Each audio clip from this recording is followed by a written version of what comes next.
Israel और Hamas के बीच युद्ध विराम पर समझौता हो चुका है।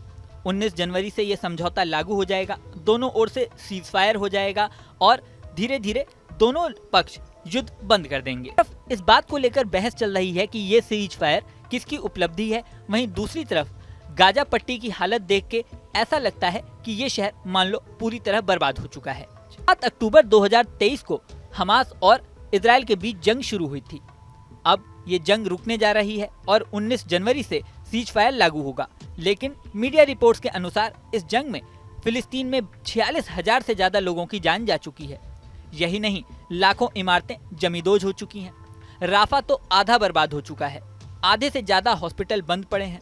युद्ध से पहले गाजा में 365 वर्ग किलोमीटर में 2.4 मिलियन लोग रहते थे, लेकिन अब यह आंकड़ा बदल चुका है। दावा किया जा रहा है कि बड़ी संख्या में लोग गाजा पट्टी छोड़कर इधर उधर जा चुके हैं। करीब 1,70,000 से ज्यादा बिल्डिंगें तबाह हो चुकी हैं, यानी 69% से ज्यादा इमारतें गाजा में पूरी तरह से तहस नहस हो चुकी हैं।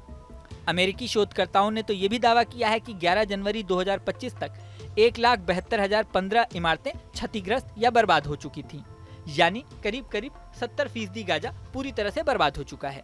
ऐसे में सीजफायर के बाद सबसे बड़ा सवाल ये होगा कि गाजा को दोबारा किस तरह से बसाया जाता है। यहाँ मजेदार बात यह भी है कि इस सीजफायर को लेकर बाइडेन और ट्रंप दोनों आमने सामने हैं। एक तरफ अमेरिका के राष्ट्रपति जो बाइडेन ये दावा कर रहे हैं कि ये उनके प्रशासन की सबसे बड़ी उपलब्धि है।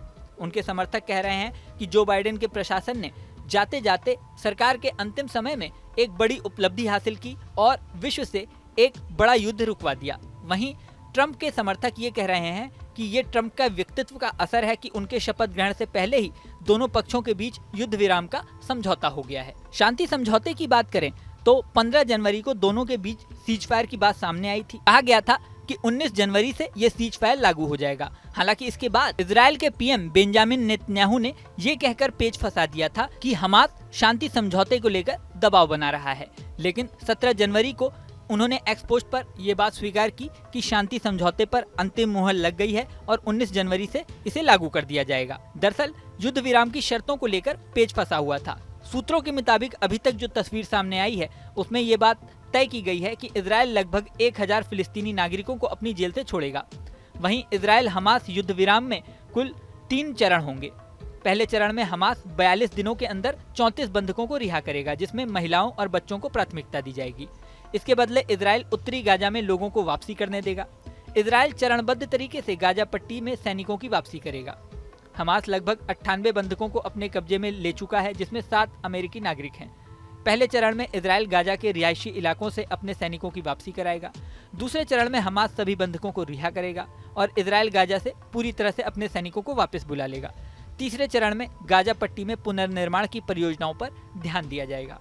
अब ये पुनर्निर्माण किस तरह से होता है और गाजा में लोगों की वापसी किस तरह से होती है, उनके घर और मकान वापस किस तरह से बनाए जाते हैं, ये देखने वाली बात होगी। इस वीडियो में फिलहाल इतना ही। बने रहें न्यूज नेशन के डिजिटल प्लेटफॉर्म पर। न्यूज नेशन अब व्हाट्सएप पर खबरों के ताजा अपडेट के लिए न्यूज नेशन के इस QR कोड को स्कैन करें।